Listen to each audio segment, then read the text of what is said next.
ಅಲ್ವಾ? ಅವನು ಕೂದ್ನಲ್ಲ ಬೆಳಿಗ್ಗೆ.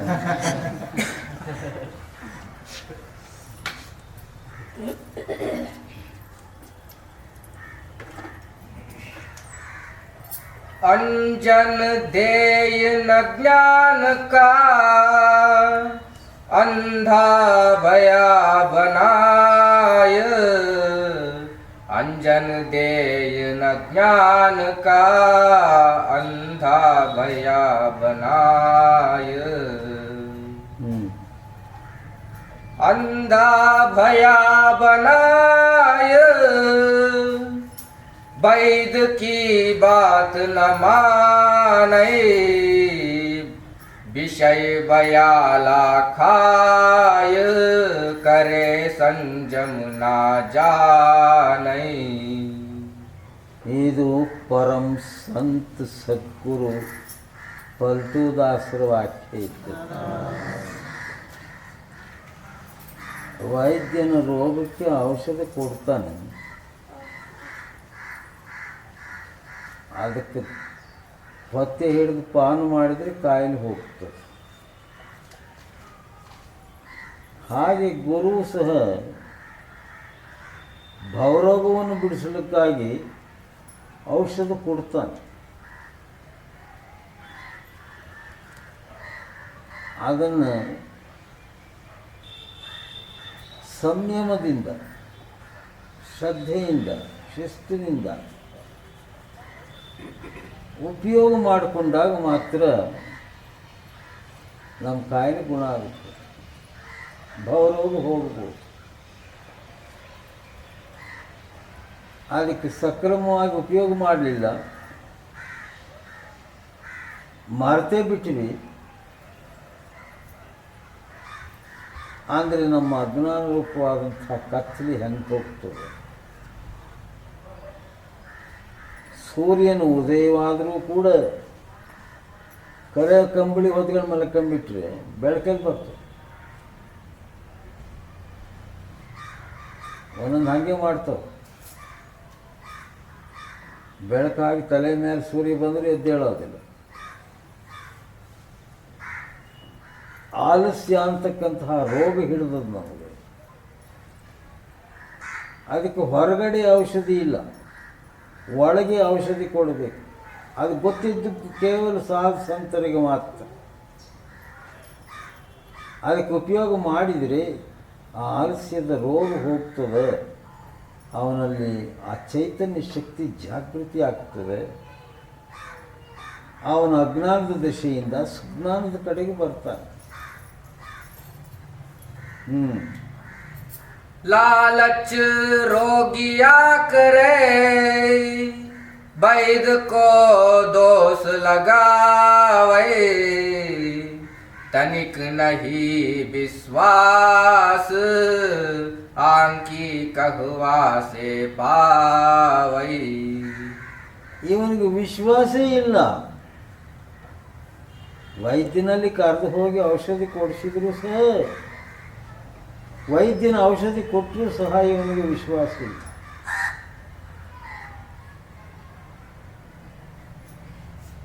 ಉದಾಸೀನ, ಅಹಂಕಾರ, ಇವೆಲ್ಲ ರೋಗಗಳೇ. ಇವು ಕಣ್ಣಿಗೆ ಕಾಣಿಸಲಾರದೆ ಜೀವಾತ್ಮನಿಗೆ ಕೊಲ್ಲಿ ಬಿಡ್ತವೆ. ಅಹಂಕಾರ ಕಣ್ಣಿಗೆ ಕಾಣಿಸುವುದಿಲ್ಲ, ದ್ವೇಷ ಈರ್ಷ್ಯಾದಿಗಳು ಕಣ್ಣಿಗೆ ಕಾಣಿಸುವುದಿಲ್ಲ. ಆದರೆ ಪ್ರತಿನಿತ್ಯವೂ ನಮ್ಮ ಮೇಲೆ ಬಿದ್ದು ನಮ್ಮ ಚೈತನ್ಯ ಶಕ್ತಿಗೆ ನಷ್ಟ ಮಾಡ್ತದೆ ಅದು.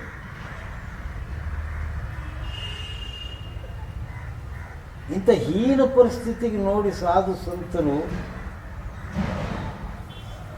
ಸತ್ಸಂಗ ರೂಪವಾದಂಥ ಔಷಧ ಕೊಡ್ತಾರೆ. ಆದರೆ ಅದನ್ನು ಮನ್ನಿಸಿ ಕೇಳ್ತಕ್ಕಂತಹ, ಅನುಸರಣೆ ಮಾಡ್ತಕ್ಕಂತಹ ಶ್ರದ್ಧಾಭಾವ, ವಿಶ್ವಾಸ ನಮ್ಮಲ್ಲಿ ಯಾವುದೋ ಕಾರ್ಯಕ್ಕೂ ಹೋಗಿಬಿಟ್ಟದೆ, ಇಲ್ಲವೇ ಇಲ್ಲ. ಮಾಯಾ ಮನಸ್ಸು ಹೊರಗಡೆಗೆ ತಿರುಗಾಡಿಸಿ ಸ್ಥೂಲ ರೂಪದ ಪೂಜಾ ಪುನಸ್ಕಾರಗಳಲ್ಲಿ ಕೂಡಿಸಿ ಆತ್ಮಜ್ಞಾನದಿಂದ ದೂರ ಮಾಡಿಬಿಟ್ಟು ನೀವು ಏಸ್ ಮಾಡಿದರೂ ಏನು ಸಿಕ್ಕುವುದಿಲ್ಲ.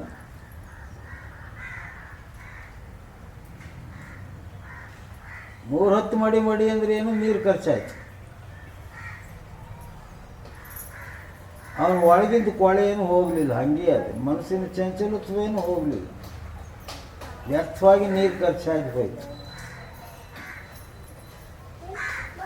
ಸಂಧ್ಯಾ ವಂದನೆ, ಜನವಾರ ತಿರುವಾಕಿದ್ದು, ಈ ಕಡೆ ಜನವಾರ ಆ ಕಡೆಗೆ ಆಗ್ತದೆ, ಆ ಕಡೆ ಜನವಾರ ಈ ಕಡೆಗೆ ಆಗ್ತದೆ.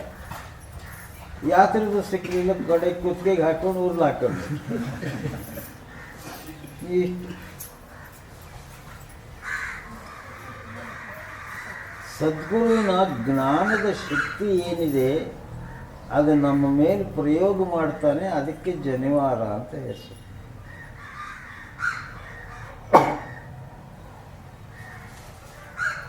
ಆ ಜ್ಞಾನದ ಶಕ್ತಿಗೆ ಸ್ವೀಕಾರ ಮಾಡ್ತಕ್ಕಂಥ ಶಿಷ್ಯನು ಸಹ ಯೋಗ್ಯತೆ ಉಳ್ಳವನಾಗಿರಬೇಕು.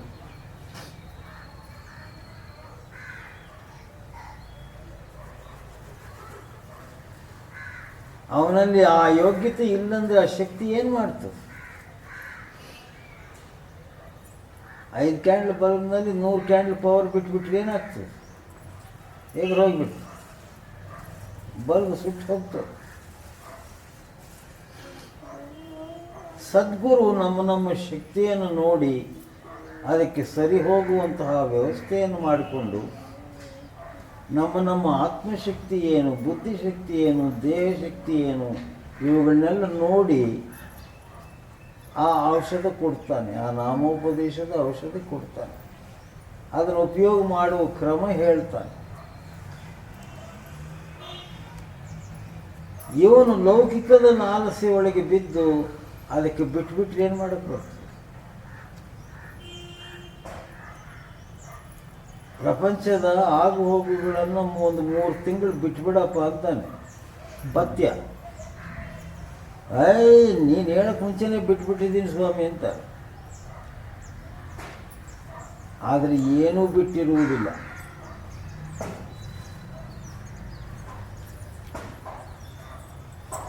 ನಾವು ಗುಲ್ಬರ್ಗಕ್ಕೆ ಹೋಗಿ ಬಂದ್ವಿ, ದಾರಿಯಾಗಿ ರಾಯಚೂರು ಸಿಗ್ತದೆ, ಹೌದೇನ್ರೆ?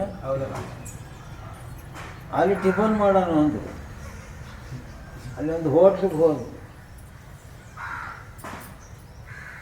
ಡಾಕ್ಟ್ರ್ ಏನು ಹೇಳ್ಯಾದ, ನಿನಗೆ ಸಕ್ಕರೆ ರೋಗ ಅದೇ, ಸಿಹಿ ತಿನ್ನಬೇಡ ಅಂತ ಹೇಳ್ಯಾದ ನನಗೆ, ಹೌದಲ್ಲ?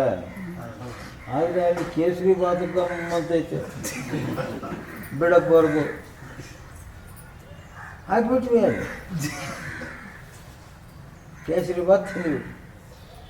ಹಂಗೆ ದಾವಣಗೆರೆಗೆ ಹೋದ್ವಿ ಡಾಕ್ಟ್ರ್ ಹತ್ರ. ಅವನು ಹಿಂದೆ ಮುಂದೆ ಎಲ್ಲ ಪರೀಕ್ಷೆ ಮಾಡಿ 530ಕ್ಕೆ ಬಂದುಬಿಟ್ಟಿದೆ ಪಾಯಿಂಟ್ ಸಕ್ಕರೆ. ನಾನು ಹೇಳ್ದಂಗೆ ಕೇಳಲಿಲ್ಲ, ನೀನು ನನ್ನ ಹತ್ರಕ್ಕೆ ಬರಬೇಡಿನ, ನಾನು ನೀನು ನೋಡೋದಿಲ್ಲ ಅಂತ ಅವನು ಎಗರೆಗರಿ ಕುಣಿತಾನೆ ಆ ಡಾಕ್ಟ್ರ್. ನಾನೇನು ಮಾಡಲಪ್ಪ, ಕೇಸರಿ ಬಾತಿಗೆ ಬೈಯಿ.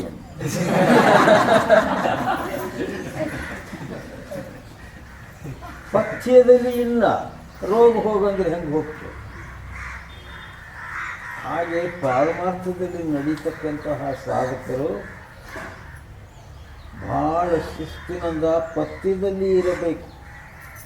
ಅತಿ ಮಾತು, ಅತಿ ತಿರುಗಾಟ, ಅತಿ ತಿನ್ನುವಿಕೆ, ಅತಿ ನಿದ್ರಾ, ಅತಿ ಭೋಗ ವಿಲಾಸಾದಿಗಳು ಇವುಗಳಲ್ಲಿ ಹೋಗಬಾರದು. ಎಲ್ಲವನ್ನೂ ಮಿತಿಯಾಗಿ ಇರಿಸಿಕೊಂಡಿರಬೇಕು. ಸದ್ಗುರು ಹೇಳಿದಂತಹ ಸಾಧನೆಯನ್ನು ಕ್ರಮ ತಪ್ಪಿಸಬಾರದು. ಅದು ಆಗ್ತದೋ ಹೋಗ್ತದೋ ಆ ವೇಳೆಗೆ ಎದ್ದು ಅದು ಎಷ್ಟಾದರೆ ಅಷ್ಟು ಮಾಡಿಬಿಡ್ಬೇಕು.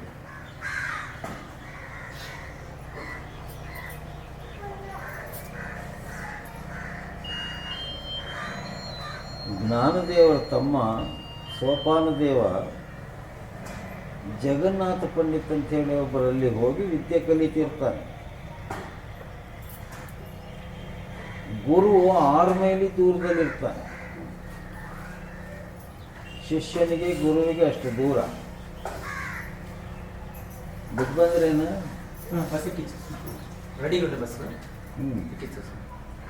City bus. ಬೆಂಗಳೂರು ಬಂದೆ. బయటకు వస్తుంటే అది కూడా ఇంకా మేము పోయే వేళకి బయటకు వస్తుంది. సరిగ్గా చూసే బెంగళూరు బస్ అయినా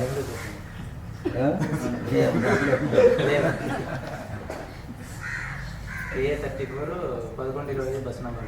ఓహో నంబర్ కూడా గుర్తు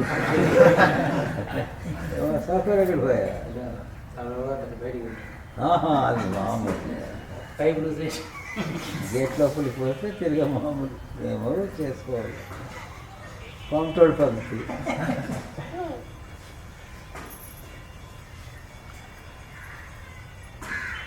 ಆ ಜಗನ್ನಾಥ ಪಂಡಿತರಲ್ಲಿ ಆತನು ವಿದ್ಯೆಗೆ ಹೋಗ್ತಿದ್ದ, ವಿದ್ಯಾ ಕಲಿಯೋದು 6 ಮೈಲಿ ನಡೆದು ಹೋಗಬೇಕು, 6 ಮೈಲಿ ಬರಬೇಕು.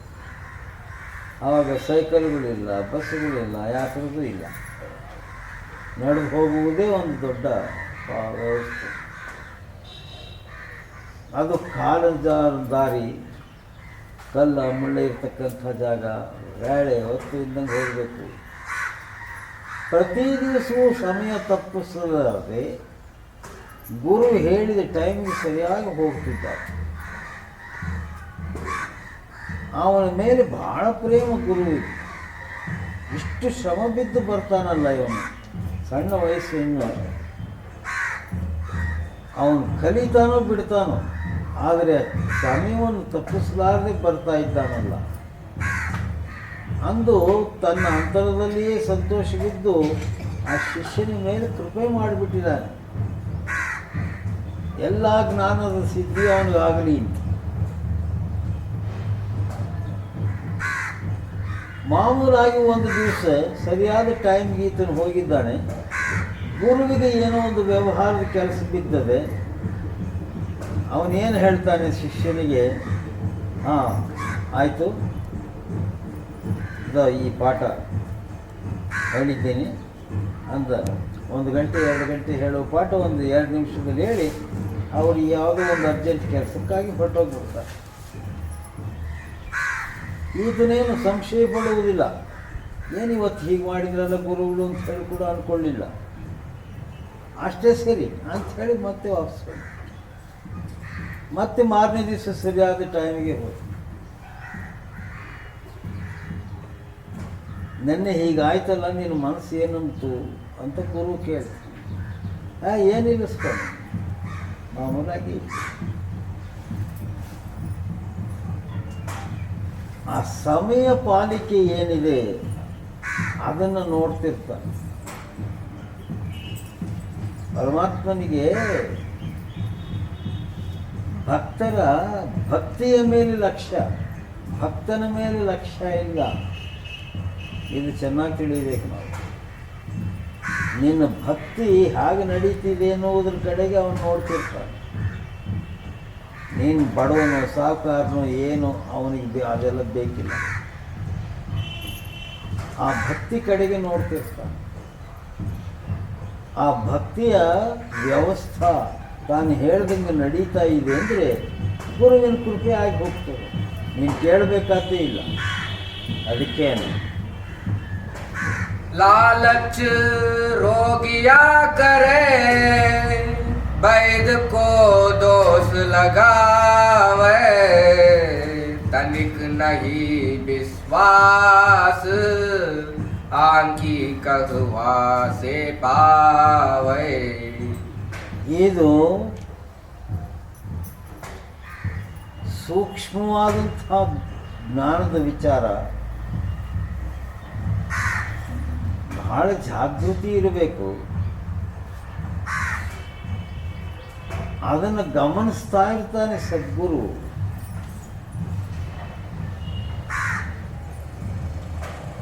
ಯಾರಲ್ಲಿ ತೀವ್ರ ಆಸಕ್ತಿ ಮತ್ತು ಜಿಜ್ಞಾಸತ್ವ ಇದೆಯೋ ಅವ್ರ ಕಡೆಗೆ ಲಕ್ಷ್ಯ ಕೊಟ್ಟು ತನ್ನ ಅಂತರದಲ್ಲಿರುವ ಆ ಪವಿತ್ರ ಸಂಜೀವನಿ ವಿದ್ಯವನ್ನು ಅವನಿಗೆ ಕೊಟ್ಟು ಬಿಡ್ತಾನೆ, ತಿಳಿಸ್ಬಿಡ್ತಾನೆ. ಹೊರಟುದಾಸರು ಏನಂತಾರೆ, ಲೌಕಿಕದ ಆಶಾ ಇರಿಸಿಕೊಂಡು ಲೌಕಿಕ ವ್ಯವಹಾರದಲ್ಲಿ ಮುಳುಗಿ ಹೋದವನಿಗೆ ಏನು ಕೊಟ್ಟರು ಏನಾಗ್ತದೆ, ಔಷಧಿ ಕೆಲಸ ಮಾಡುವುದಿಲ್ಲ.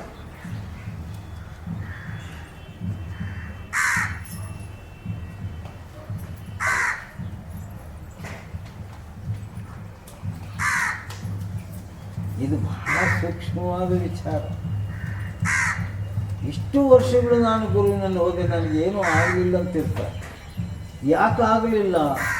ಏನೋ ದೋಷ ಇರಬೇಕು ಅಂತೇಳಿ ಪರಿಶೋಧನೆ ಮಾಡ್ಕೋಬೇಕು. ಇಲ್ಲ ಗುರುವಿನಲ್ಲೇ ದೋಷ ಇದೆಯೋ, ಶಿಷ್ಯನಲ್ಲೇ ದೋಷ ಇದೆಯೋ, ಪರಿಶೋಧನೆ ಮಾಡ್ಕೋಬೇಕು. ನಾನು ಅವ್ರು ಹೇಳಿದ ಹಾಗೆ ನಡೀತಾ ಇದ್ದೇನೆ, ನನ್ನ ಕ್ರಮದಲ್ಲಿ ಏನಾದರೂ ತಪ್ಪಿದೆಯೋ,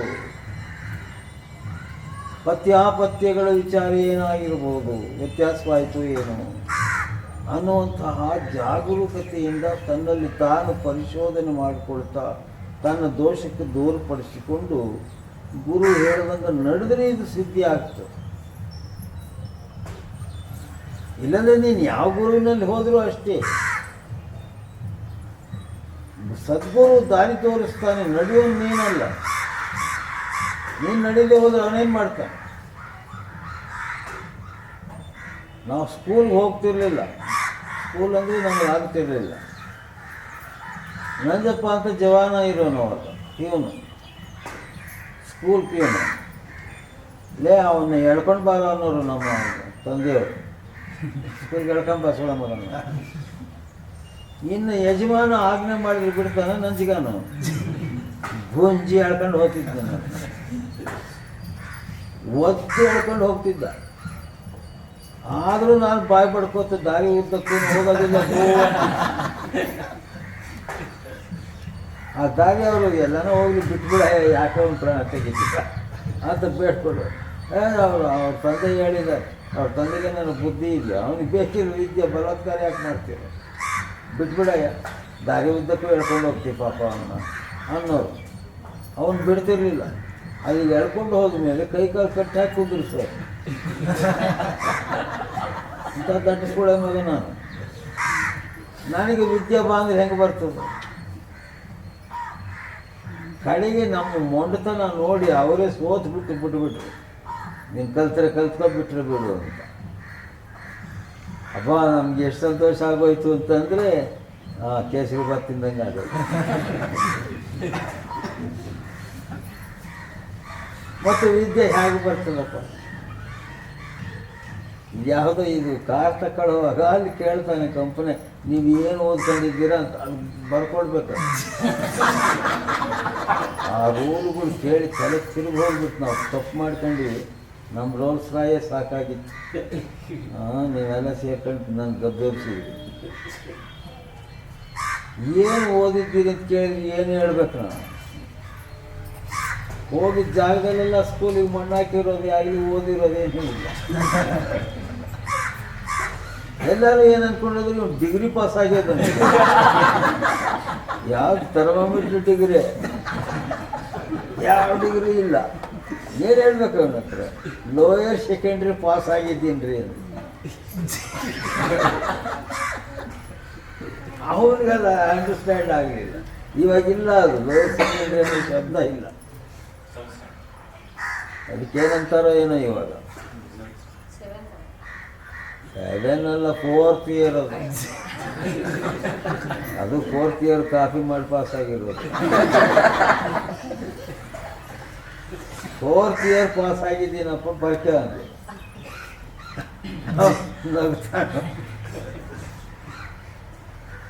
ಅಲ್ರಿ ಲಕ್ಷಣವಾಗಿ ಮಾತಾಡ್ತೀರಿ ಇಂಗ್ಲೀಷ್ ಬಗ್ಗೆ, ಓದಿರೋದು ಇಷ್ಟೇನಾ? ಅಲ್ಲೇ ಓದಿದ್ರೇ ಇಂಗ್ಲೀಷ್ ಬರ್ಬೇಕೇನು?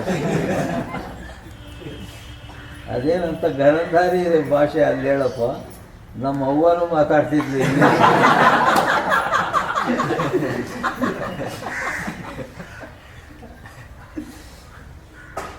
ಏನು ಶ್ರದ್ಧಾವಾನ್ ಲಭತೆ ಜ್ಞಾನ.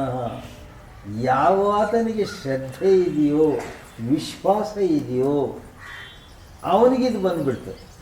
ಅವನಿಗೆ ಯಾವ ಬೇರೆ ವಿದ್ಯೆಗಳು ಬೇಕಿಲ್ಲ. ಈ ಶ್ರದ್ಧೆ ಮತ್ತು ವಿಶ್ವಾಸ ಇತ್ತಂದರೆ ಸದ್ಗುರುವಿನಲ್ಲಿ ಏನಿದ್ರೆ ಅವನ ಬಂಡವಾಳವೆಲ್ಲ ಇವನು ತಗೊಂಡ್ಬಿಡ್ಬೋದು.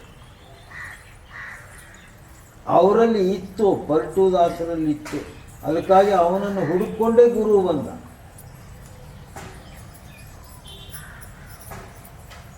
ಎಂಥ ಒಂದು ಆ ದೃಶ್ಯ ಅಲ್ಲಿ ಗುರು ಶಿಷ್ಯರ ಸಂಬಂಧ ಹೇಗಿರ್ತದೆ ಅಂತ ವಿಚಾರ ಕೊಡ್ತಾನೆ. ನನ್ನಲ್ಲಿ ಆ ಯೋಗ್ಯತೆ ಇದ್ದರೆ ಗುರು ಒಂದು ಅಕ್ಷರ ಹೇಳಿದರೆ ಸಾಕು, ಅದು ಪೂರ್ಣ ಸ್ಥಿತಿಯನ್ನು ತಿಳಿಯಬಹುದು. ನನ್ನಲ್ಲಿ ಏನೂ ಇಲ್ಲ ಅಂದರೆ ಹೇಗೆ ಗೊತ್ತಾಗ್ತದೆ? ಅದಕ್ಕಾಗಿ ಏನು ಮಾಡಬೇಕು? ಒಬ್ಬ ರೈತ ದಿನಾ ಭಗವದ್ಗೀತೆ ಕೇಳಕ್ಕೆ ಹೋಗ್ತಿದ್ದ. ಅವ್ರಿಗೇನು ಅರ್ಥವಾಗ್ತಿರ್ಲಿಲ್ಲ. ಆ ಸಂಸ್ಕೃತ ಶ್ಲೋಕಗಳು ಇವೆಲ್ಲ ಏನು ಅರ್ಥವಾಗ್ತದೆ. ಆದ್ರೂ ಅಲ್ಲೇನೋ 10 ಮಂದಿ ಕೂತಿದ್ದಾರೆ, ನಾನು ಹೋಗಿ ಕೂತ್ಕೊಂತೀನಿ ಅಂತ ದಿನಾಳು ಆ ಟೈಮ್ ಸರಿಯಾಗಿ ಅಟೆಂಡ್ ಆಗಿ ಕೂತ್ಕೊಂತೀನಿ.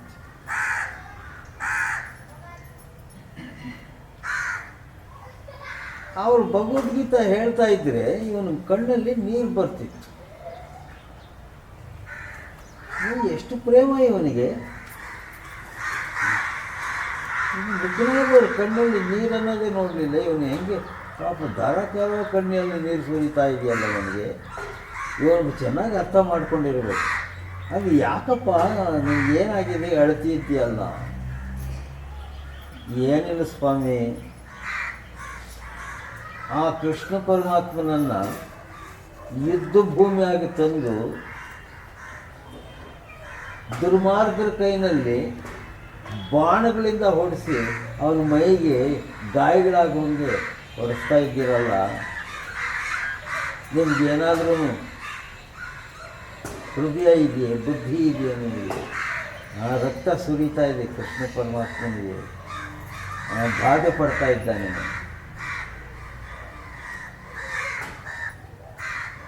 ಅದನ್ನು ನೋಡಿ ನನಗೆ ಅಳು ಬರ್ತಾ ಇದೆ ಎಂದಂತ. ಅಂದರೆ ಆ ಹೇಳುವಾತನ ಭಾವ ಎಲ್ಲಿದೆ, ಆ ಕೇಳುವಾತನ ಭಾವನೆ ಹಾಗಿದೆ.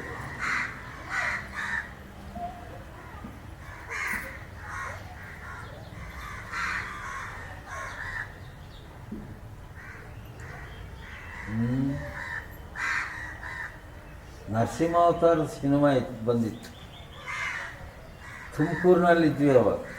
ಒಂದು ಎಕ್ಸಾಂಪಲ್ ಕೊಡ್ತೀನಿ ನಿಮಗೆ. ನಮ್ಮ ಮನೆ ದೇವರು ನರಸಿಂಹನು. ನಮ್ಮ ತಾಯಿಯವ್ರ ತಾಯಿ ಬಲೆ ಭಕ್ತಳು, ವೆಂಕಟ ನರಸಿಂಹ ಅಂತ ಅವಳ ಹೆಸರು. ನರಸಿಂಹಸ್ವಾಮಿ ಸಿನಿಮಾ ಬಂದದಂತೆ, ಇರೋ ಪ್ರಹ್ಲಾದ್ ಒಂದು ಹೋಗಿ ಬರೋಣ ನಡಿಯಪ್ಪ ಅಂದರು.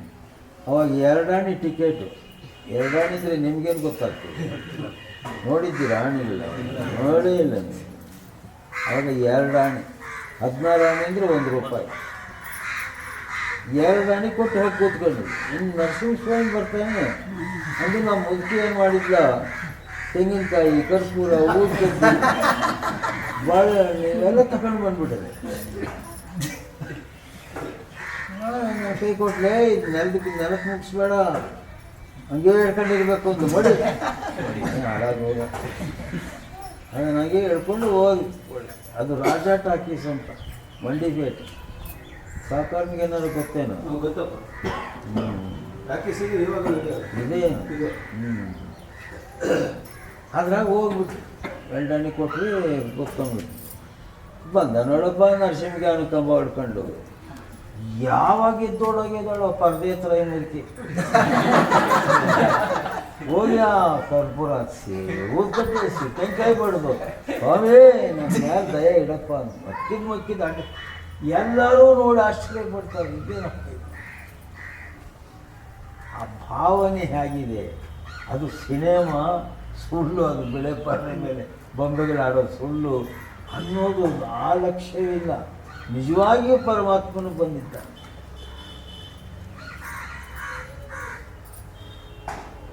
ಅಲ್ಲಿ ಏನು ಬೇಕಾಗಿದೆ? ಭಾವನೆ ಬೇಕು.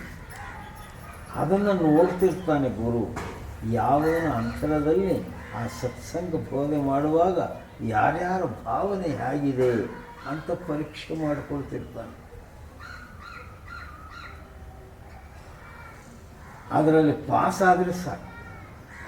ಎಲ್ಲ ಸೂಕ್ಷ್ಮವಾದಂತಹ ಜ್ಞಾನವನ್ನು ಸದ್ಗುರು ನಮಗೆ ತನ್ನ ದೃಷ್ಟಿಯಿಂದಲೂ ಸ್ಪರ್ಶದಿಂದಲೂ ವಾಣಿಯಿಂದಲೂ ಆ ಭಾವನೆಯಿಂದ ಕೂಡಿರುವಂತಹ ವ್ಯಕ್ತಿಗೆ ದಾರಿಯಲ್ಲಿ ಬಿಟ್ಟು ಕೊಟ್ಟುಬಿಡ್ತಾರೆ.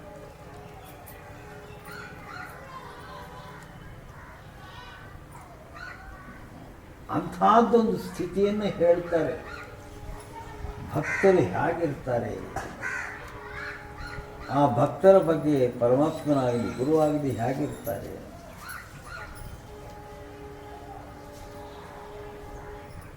ಒಂದು ದಿವಸ ನಾರದನಿಗೆ ಕೃಷ್ಣನಿಗೆ ಸಂವಾದ ಬಿತ್ತು. ಇಂಥವು ಹೇಳಿದ್ರು ಬರೀ ಚಂದ ಕೇಳ್ತಿರಲ್ಲ.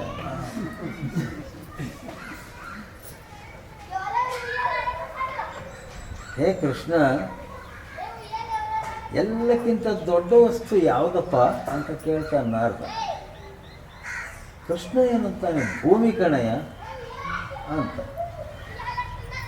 ಅಂದು ಸ್ವಲ್ಪ ತಡೆಯಲೇ ನಾರದ ಅಂತ. ಯಾಕೆ ಆಲೋಚನೆ ಮಾಡೋಣ, ಹೌದೋ ಅಲ್ವೋ ಅಂತಾನೆ ಕೃಷ್ಣ. ಅಂದು ಏನಂತಾನೆ, ಭೂಮಿ ಸುತ್ತಲೂ ಸಮುದ್ರ ಇರುವುದರಿಂದ ಸಮುದ್ರ ದೊಡ್ಡದಲ್ವೇನಯ್ಯ ಅಂತಾನೆ. ಹೌದಯ್ಯ ಅಂತಾನೆ ನಾರದ. ಕಾಳಲೆ ಇನ್ನೂ ಡೌಟ್ ಬಂತು ಅಂತಾನೆ ಕೃಷ್ಣ. ಏನು ಡೌಟ್ ಅಯ್ಯ, ಈ ಸಮುದ್ರನ ಅಗಸ್ತ್ಯ ಮಹರ್ಷಿ ಚಮಚದಲ್ಲಿ ನೀರು ಕುಡ್ದಂಗೆ ಕುಡಿದ್ಬಿಟ್ನಲ್ಲಯ್ಯ, ಅವನು ದೊಡ್ಡವನಲ್ಲಿ. ಹೌದು ಹೌದು ಹೌದು.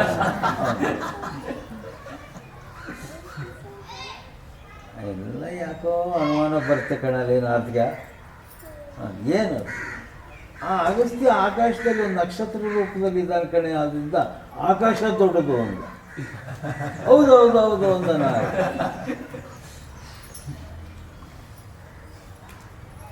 ಇಲ್ಲ ಕಣಯ್ಯ, ಅದು ಯಾಕೋ ಡೌಟ್ ಬರ್ತದೆ ಅಂದ ಕೃಷ್ಣ. ಏನು ಯಾಕೆ? ನಾನು ವಾಮನಾವತಾರದಲ್ಲಿ ಒಂದು ಪಾದದಲ್ಲಿ ಆಕಾಶನೆಲ್ಲ ಅಳೆದು ಬಿಟ್ಟೆ, ಒಂದು ಪಾದದಲ್ಲಿ ಭೂಮಿಯನ್ನೆಲ್ಲ ಅಳೆದು ಬಿಟ್ಟೆ, ಮತ್ತು ನಾನು ದೊಡ್ಡವನು ಅಂತ.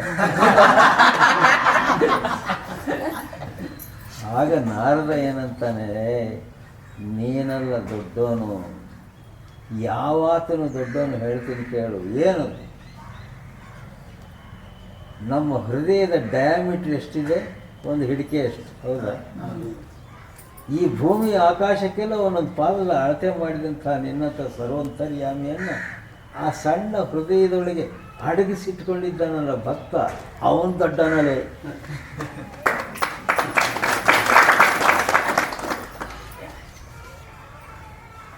ಆಗ ಕೃಷ್ಣ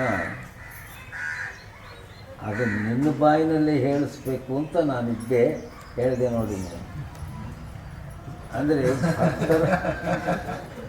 ಭಕ್ತರ ಸ್ಥಿತಿ ಎಂಥದ್ದು, ಅಂಥ ಒಂದು ಯೋಗ್ಯತೆಯನ್ನು ಗುರು ನಮಗೆ ಕೊಡ್ತಾನೆ. ಯಾರ ಕೈಗೂ ಸಿಕ್ಕಲಾರದೇ ಇರುವ ಆ ಮಹಾನ್ ಶಕ್ತಿಯನ್ನು ನಮ್ಮ ಹೃದಯದಲ್ಲಿ ಚಿಂತನೆ ಮಾಡುವಂಥ ಯೋಗ್ಯತೆಯನ್ನು ಕೊಡ್ತಾನಲ್ಲ, ಅವನ ಕರುಣೆ ಎಂಥದ್ದು, ಅದನ್ನು ಸ್ವೀಕಾರ ಮಾಡಿ ಸ್ಮರಣೆ ಮಾಡುವಂಥವನ ಅದೃಷ್ಟ ಎಂಥದ್ದು, ಅವನ ಭಾಗ್ಯ ಎಂಥದ್ದು. ಆ ಭಾಗ್ಯವನ್ನು ಸಂಪಾದನೆ ಮಾಡಿಕೊಳ್ಳುವಾಗ ಮಧ್ಯದಲ್ಲಿ ಅವಿಶ್ವಾಸ, ಅಪನಂಬಿಕೆ, ಆಲಸ್ಯ, ಸೋಮಾರಿತನ, ಅಭಿಮಾನ, ಅಹಂಕಾರಾದಿಗಳು ಇವೆಲ್ಲ ಮನಸ್ಸು ಮುಂದೆ ಹಾಕಿ ಅದನ್ನು ಕೆಡಿಸ್ಬಿಡ್ತು. ಅದಕ್ಕಾಗಿ ಸತ್ಸಂಗಕ್ಕೆ ಬರುವಾಗ ಮನಸ್ಸನ್ನು ಹೊರಗೆ ಇಟ್ಟು ಬಾ, ಗೇಟ್ನಿಂದ ಆಚೆಗೆ ಇಟ್ಬಿಡ ಆ ಮನಸ್ಸನ್ನು. ನೀನು ಒಬ್ಬನೇ ಒಳಗೆ ಬಾ.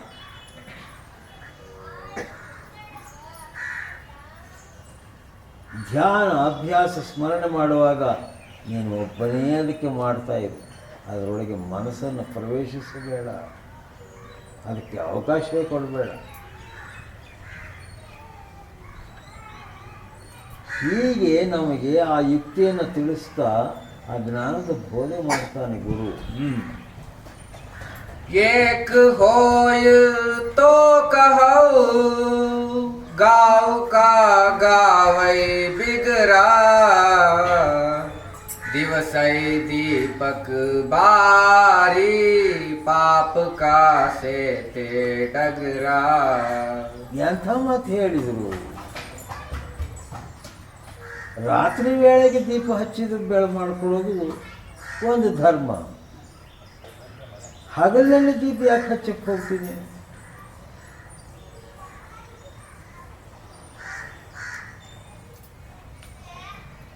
ಹಗಲಿನಲ್ಲಿ ಸೂರ್ಯನ ಬೆಳಕು ಅದು ಎಲ್ಲ ಕಾಣಿಸ್ತು.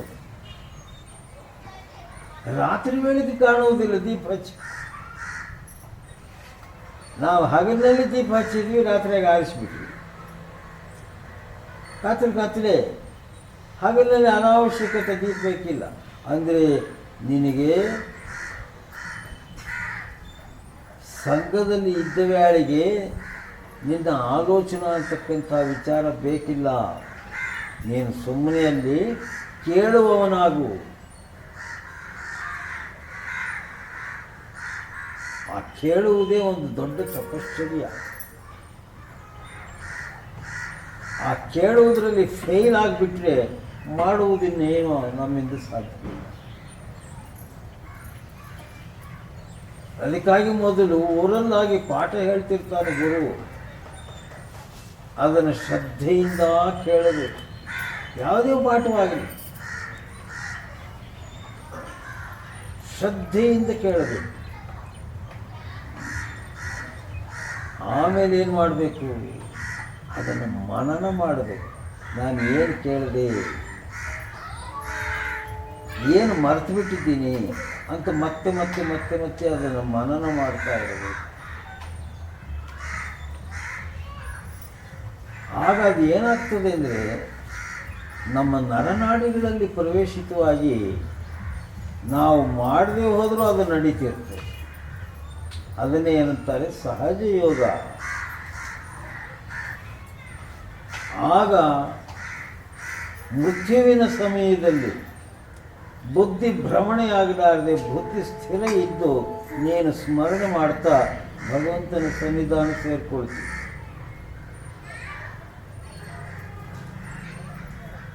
ಅದೇ ಭೀಕನೋ ಭಕ್ತ ಏನಂತಾನೆ, ಇತ್ತ ನೀ ಕೃಪಾ ಹೋ ಸ್ವಾಮಿ ಜಗ ಪ್ರಾಣ ಶ್ರೀ ಕೃಷ್ಣ ಕೃಷ್ಣ कहकर मेरी जान तन से निकले. ನೀನು ನನಗೆ ಕೃಪಾ ಮಾಡಪ್ಪ ಪರಮಾತ್ಮ. ಏನು ಕೃಪಾ, ನನ್ನ ಪ್ರಾಣ ಹೋಗುವ ವೇಳೆಗೆ ಕೃಷ್ಣ ಕೃಷ್ಣ ಕೃಷ್ಣ ಅಂತ ಪ್ರಾಣ ಬಿಡಬೇಕು ನೋಡಿ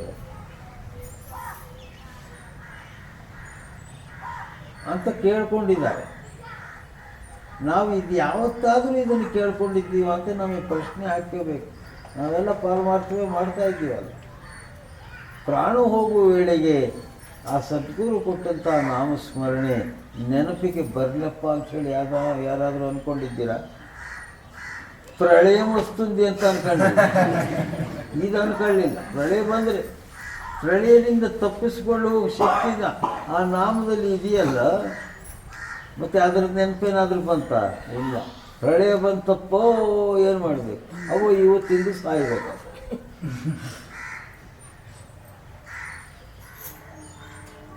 ಅಂದರೆ ನಾವು ಅಷ್ಟು ಮೂರ್ಖರಾಗಿ ಇದ್ದೇವೆ.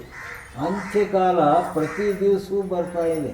ಪ್ರತಿ ದಿವಸ ನಾವು ಪ್ರಳಯದಲ್ಲಿ ಸಾಯ್ತಾ ಇದ್ದೇವೆ. ಯಾವತ್ತೂ ಬರೋದಲ್ಲ ಪ್ರಳಯ, ಪ್ರತಿ ದಿವಸ ನಾವು ಸಾಯ್ತಾ ಇದ್ದೀವಿ. ಆದರೂ ನಮಗೆ ಪರಮಾತ್ಮನ ಸ್ಮರಣೆ ಬಂದಿಲ್ಲ. ನಿದ್ರೆ ಏನು ಅಂದ್ಕೊಂಡಿದ್ವಿ? ನಿದ್ರೆ ಒಂದು ಪ್ರಳಯವೇ. ಪರಮಾತ್ಮನ ನಾಮದ ಸ್ಮರಣೆ ಮರ್ತಿರೋದೊಂದು ಪ್ರಳಯ.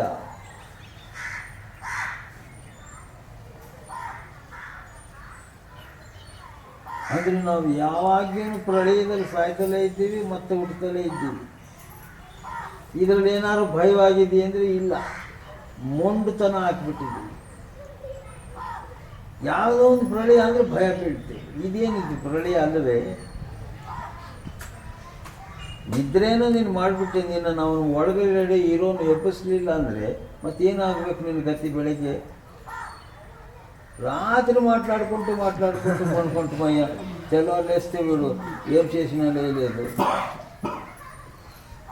మరి ఏమాయా లోపల ఉండేవాళ్ళు ಒಳ್ಳೆವಾಯ ಪ್ರಳಯ ಅಲ್ಲೇ. ಯಾವ ವೇಳೆಗೆ ಏನಾಗ್ತದೆ ಹೇಳಿಕ್ಕೆ ಬರೋದಿಲ್ಲ. ಯಾಕೆಂದರೆ ಶ್ವಾಸದ ಆಧಾರದ ಮೇಲೆ ನಿಂತಿರೋ ಶರೀರ ಇದು.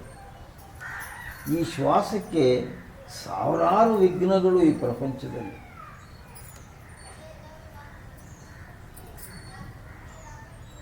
ಯಾವುದರ ಏಟಿಗೆ ಸಿಕ್ಕಿ ಶ್ವಾಸ ನಿಂತೋಗುತ್ತೋ ಹೇಳಲಿಕ್ಕೆ ಬರುವುದಿಲ್ಲ. ಆದರೂ ನಮಗೆ ಆ ಎಚ್ಚರಿಕೆ, ಆ ಭಯವೇ ಇಲ್ಲ. ಆ ಭಯವಿದ್ದರೆ ನಾವು ನಾಮಸ್ಮರಣೆ ಮಾಡ್ತೇವೆ, ಇಲ್ಲೇ ಇಲ್ಲ. ಅದಕ್ಕಾಗಿ ಭಯ ಇರಬೇಕು.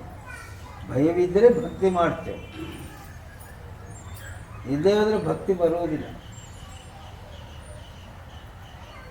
ಹಾಗೆ ಭಕ್ತನಲ್ಲಿ ಈ ಗುಣಗಳನ್ನ ಜಾಗೃತಿ ಮಾಡ್ತಾನೆ ಗುರು. ಇಂತಿಂತಾವು ಇರಬೇಕು. ಇಲ್ಲಿ ನೀನು ಎಷ್ಟು ಈ ಪ್ರಪಂಚದಲ್ಲಿ ಜಾಗೃತಿ ಇರ್ತೀಯೋ ಅಷ್ಟು ಬೇಗ ನೀನು ನಿನ್ನ ಸ್ವಸ್ಥಾನವನ್ನು ಸೇರಲಿಕ್ಕೆ ಅವಕಾಶ ಸಿಗ್ತದೆ, ಇಲ್ಲಂದರೆ ಆಗುವುದಿಲ್ಲ ಅಂತ ಎಚ್ಚರಿಕೆ ಕೊಡ್ತಾರೆ. ನಾವು ಆಲಸ್ಯ, ಸೋಮಾರ್ತನ ಇವುಗಳಿಗೆ ಸಿಕ್ಕಿ ಆ ಅಮೃತ ವೇಳೆ, ಆ ಬೆಳಗಿನ ಜಾವ 3 ಗಂಟೆ ಅನ್ನುವುದು ಒಂದು ಅಮೃತ ವೇಳೆ. ಆಗ ಮಾಯಾ, ಮನಸ್ಸು, ಮೃತ್ಯು, ಅಹಂಕಾರ ಎಲ್ಲ ಮಲಗಿಬಿಟ್ಟಿರ್ತವೆ. ವಿರೋಧ ಶಕ್ತಿಗಳೆಲ್ಲ ಸ್ತಬ್ಧವಾಗಿ ಮಲಗಿಬಿಟ್ಟಿರ್ತವೆ. ಅದಕ್ಕೆ ಚೈತನ್ಯವಿರುವುದಿಲ್ಲ. ಆಗ ಕೇವಲ ಒಂದು ಭಗವತ್ ಶಕ್ತಿ ಜಾಗೃತಿ ಇರ್ತದೆ ಆ ಬ್ರಹ್ಮ ಮುಹೂರ್ತದಲ್ಲಿ. ಅಂಥ ವೇಳೆಗೆ ನೀನು ಸುಮ್ಮನೆ ಎದ್ದಿರಯ್ಯ. ನಾವು ಶಿವರಾತ್ರಿ ಜಾಗರಣೆ ಮಾಡ್ತೀವಿ. ಹೆಂಗೆ ಮಾಡ್ತೀವಿ? ಹೇಗೆ ಮಾಡೋದು? ಸಿನಿಮಾಗೆ ಹೋಗ್ಬಿಡೋದು, ಇಸ್ಪೆಟ್ಟು ಆಡ್ತಾ ಕೂತ್ಕೊಂಡ್ಬಿಡೋದು.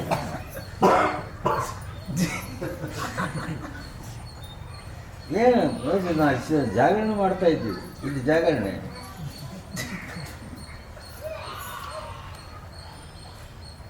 ಜಾಗರಣೆ ಯಾವುದಂದ್ರೆ ಯಾವ ವೇಳೆಗೆ ಮೃತ್ಯು ಬರುತ್ತೋ ಅದು ಬರೋದಕ್ಕೆ ಮುಂಚಿತವಾಗಿ ನನ್ನ ಸ್ವಸ್ಥಾನಕ್ಕೆ ನಾನು ಸೇರ್ಕೊಂಡು ಬಿಡಬೇಕು. ಅದು ಜಾಗರಣೆ. ಶಿವರಾತ್ರಿ ಅಂದರೆ ಅದು. ಪ್ರತಿ ರಾತ್ರಿಯೂ ಶಿವರಾತ್ರಿಯೇ. ಆದರೆ ನಮಗೆ ಅದರ ಮರ್ಮ ಗೊತ್ತಿರಲಾರದೆ ಜನ್ಮ ನಷ್ಟ ಮಾಡಿಕೊಳ್ತಾ ಇದ್ದೇವೆ. ಕೇವಲ ಎಚ್ಚರವಾಗಿದ್ದರೆ ಸಾಕು. ಗೀತೆಯಲ್ಲಿ ಹೇಳ್ತಾನೆ ಕೃಷ್ಣಯ್ಯ ಮಾತು. ಗಿರಿಜೆಗೆ ಶಿವನು ಈ ಮಾತು ಹೇಳ್ತಾನೆ, ನನ್ನ ಹಾಗೆ ನೀನೇನು ತಪಶ್ಚರ್ಯ ಮಾಡಬೇಡ, ಉಪವಾಸ ವ್ರತಗಳು ಮಾಡಬೇಡ, ಅರಣ್ಯದಲ್ಲಿರಬೇಕಾದ್ದಿಲ್ಲ.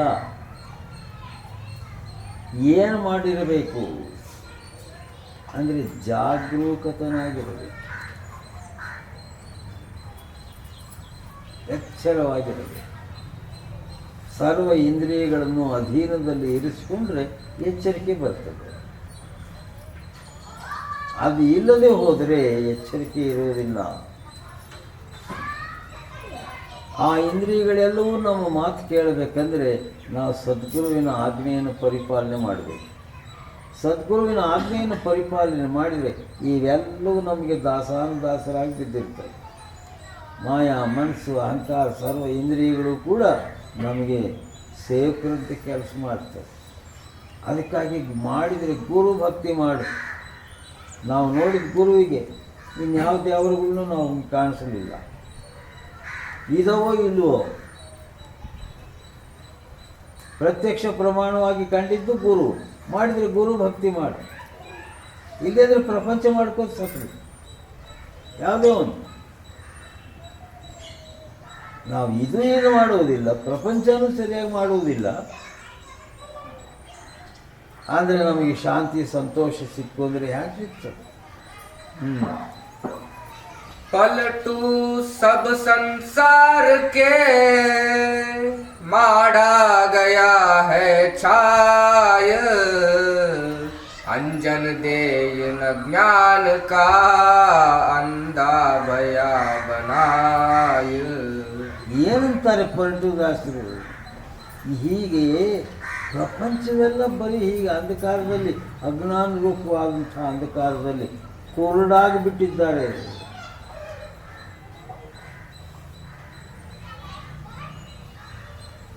ಆ ಕುರುಡುತನವನ್ನು ಹೋಗಲಾಡಿಸಿ ಅವರಿಗೆ ಜ್ಞಾನದ ನೇತ್ರ ಕೊಡಬೇಕಂದ್ರೆ ಯಾರು ಕೊಡ್ತಾರೆ? ಗುರು ಒಬ್ಬನೇ, ಮತ್ತೆ ಯಾರೂ ಇಲ್ಲ. ಆ ಅಜ್ಞಾನದ ಅಂಧಕಾರದ ಛಾಯ ಮುಸುರ್ಕೊಂಡು ಬರ್ತಾ ಇದೆ. ಪ್ರತಿ ಕ್ಷಣವೂ ಆ ಅಜ್ಞಾನದ ಶಕ್ತಿ ನಮ್ಮ ಮೇಲೆ ಆವೃತವಾಗ್ತಾ ಇದೆ. ಹಿತ್ತಾಳೆ ಪಾತ್ರೆಯನ್ನು ಉಳಿದು ಹಾಕಿ ತೊಳೆಯಬೇಕು, ಹುಣಸೆಹಣ್ಣು ಹಾಕಿ ತಿಕ್ತಿರಬೇಕು. ಇಲ್ಲದ್ರೆ ಏನಾಗ್ತದೆ, ಅದು ಕಪ್ಪಗಾಗಿಬಿಟ್ಟು. ಅದು ಸ್ವಚ್ಛವಾಗಿ ಶುದ್ಧವಾಗಿ ಹೊಳಪಾಗಿರಬೇಕಂದ್ರೆ ಹುಣಸೆಹಣ್ಣು ಹಾಕಿ ಪ್ರತಿ ದಿವಸ ತಿಕ್ಕುತ್ತಿದ್ದರೆ ಚೆನ್ನಾಗಿರ್ತದೆ. ಹಾಗೆಯೇ ನಾವು ಪ್ರತಿನಿತ್ಯವೂ ಸ್ಮರಣ, ಧ್ಯಾನ, ಅಭ್ಯಾಸ, ಸತ್ಸಂಗ, ಈ ಒಂದು ಸದ್ಗುಣಗಳಿಂದ ಕೂಡಿರ್ತಕ್ಕಂಥ ಕೆಲಸಗಳನ್ನು ಮಾಡ್ತಾ ಇದ್ದರೆ ನಮ್ಮ ಮನಸ್ಸಿನ ಮೇಲೆ ಆ ಕೊಳೆ ಇರುವುದಿಲ್ಲ. ಅಂದರೆ ಪ್ರತಿ ದಿವಸವೂ ಶ್ರದ್ಧೆಯಿಂದ ಸಾಧನಾಭ್ಯಾಸ ಮಾಡ್ತಿದ್ದರೆ ಮನಸ್ಸು ಪಳಗುತ್ತದೆ, ನಮ್ಮ ಮಾತು ಕೇಳ್ತದೆ. ನಾವು ಅಭ್ಯಾಸದಲ್ಲಿ ಯಾವಾಗ ಸೋಮಾರಿತನ ಹಾಕಿಕೊಳ್ತೇವೆ, ಮನಸ್ಸಿಗೆ ಮತ್ತಷ್ಟು ಶಕ್ತಿ ಹೆಚ್ಚಾಗ್ತದೆ, ನಿನ್ನನ್ನು ಪ್ರಪಂಚದಲ್ಲಿ ಮುಳುಗಿಸ್ಬಿಡ್ತದೆ. ಅದಕ್ಕಾಗಿ ಆಗ್ತದೋ ಹೋಗ್ತದೋ ಆ ಬೆಳಗಿನ ಜಾವ ಎದ್ದಿರಬೇಕು. ಏನಾದರೂ ಆಗಲಿ ಹೇಳುವುದೇ ಒಂದು ಮಾಡಿಕೊಂಡ್ರೆ ಆಮೇಲೆ ನಮಗೆ ಸಾಧನೆ ಮಾಡುವಂತಹ ಆಲೋಚನಾ ವಿಚಾರ ಅಂತರದಲ್ಲಿ ಸದ್ಗುರು ಕೊಟ್ಟು ಬಿಡ್ತಾನೆ. ತಾನೇ ಆ ವೇಳೆಯಲ್ಲಿ ಹೇಳುವ ಅಭ್ಯಾಸ ಬಂತಂದರೆ ಅದರ ಜೊತೆಗೆ ಧ್ಯಾನಾಭ್ಯಾಸ ಮಾಡುವ ಅಭ್ಯಾಸವೂ ಬರ್ತದೆ. ನಾವು ಹೇಳಲಾದ್ರೆ ಸುಮ್ಮನೆ ತಿಂದು ಮಾಡಿಕೊಂಡ್ಬಿಟ್ರೆ ಏನು ಮಾಡಿದೆ?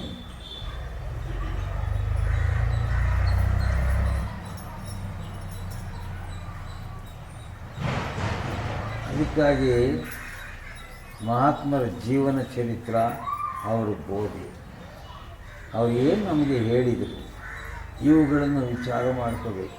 ಇದು ಸರಿಯಾದ ವಿದ್ಯಾ. ಏನೇನೋ ಬೇರೆ ಓದಿದರೆ ಏನು ಸಿಕ್ಕುವುದಿಲ್ಲ, ಅದು ಯಾರಿಗಾದರೂ ಬರ್ತದೆ. ಇದು ನಿನ್ನ ಆತ್ಮವಿದ್ಯೆ.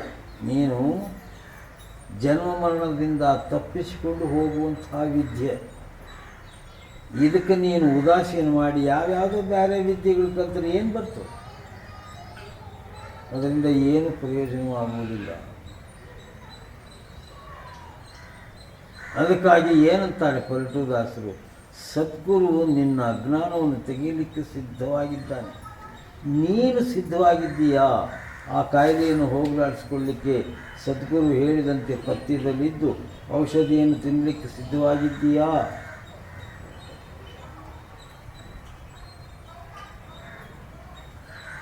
ಅದು ನಮಗೆ ಹಾಕಿದ ಪ್ರಶ್ನೆ. ನಾವೇನು ಉತ್ತರ ಕೊಡಬೇಕು?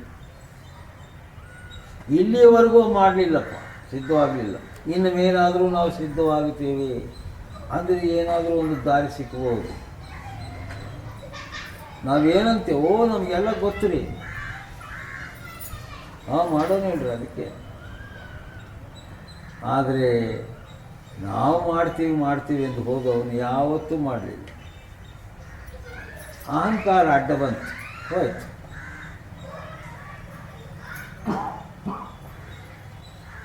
ಇದು ಶರಣಾಗತ ಸ್ಥಿತಿ. ನೀನು ಮಾಡಿಸಬೇಕು, ಅದರಿಂದ ಇದು ಆಗಬೇಕು. ನಾನು ಮಾಡ್ತೀನಿ ಅಂದರೆ ಆಗೋದಿಲ್ಲ. ಯಾಕೆಂದರೆ ನಾನು ಬಂಧನದಲ್ಲಿ ಸಿಕ್ಕಿಬಿಟ್ಟಿದ್ದೀನಿ. ಒಂದೊಂದು ಬಂಧನ, ಪ್ರಪಂಚದ ಭವದ ಬಂಧನ ಸಾವಿರಾರು, ಕ್ಷಣಕ್ಕೂ ಒಂದೊಂದು ಉತ್ಪತ್ತಿ ಆಗ್ತದೆ. ಒಂದು ಕಳೆದ್ರೆ ಒಂದು ಬರ್ತದೆ. ಅದರೊಳಗೆ ಸಿಕ್ಕಿ ಹೋಗಿಬಿಟ್ಟಿದ್ದೀವಿ. ನಾವು ದೌರ್ಬಲ್ಯವಂತರು, ನಮ್ಮಿಂದ ಆಗುವುದಿಲ್ಲ. ಸದ್ಗುರುವಿನ ಆಶ್ರಯದಲ್ಲಿ ಬಿದ್ದಿರಬೇಕು.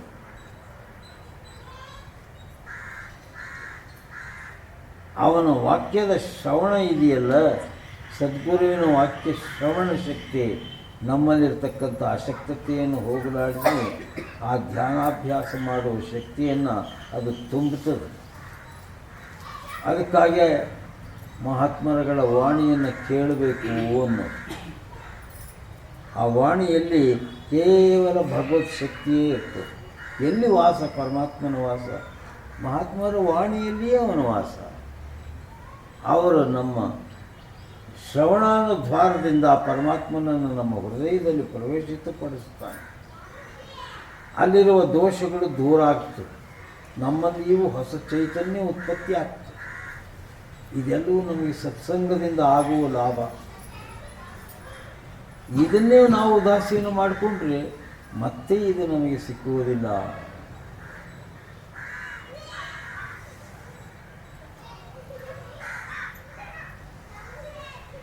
ಇದು ಬಹಳ ದೊಡ್ಡ ಲಾಭ. ಕಬೀರದಾಸರು ಏನಂತಾರೆ, ಯಾವ ಐಶ್ವರ್ಯ ಸಂಪತ್ತು ಇರಲಾರದೆ ಹೋದ್ರೂ ನನಗೆ ಸತ್ಸಂಗದ ಐಶ್ವರ್ಯ ಇರಲಿ, ಇನ್ಯಾವುದು ಬೇಕಿಲ್ಲ ಅಂತಾರೆ.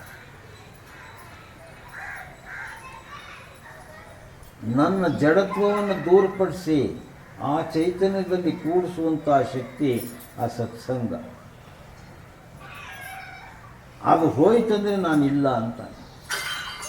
ಸತ್ಸಂಗಕ್ಕೆ ತನ್ನ ಪ್ರಾಣವನ್ನು ಅರ್ಪಣೆ ಮಾಡ್ತಾನೆ. ನಮಗೆ ಸತ್ಸಂಗ ಅಂದರೆ ಉದಾಸೀನ.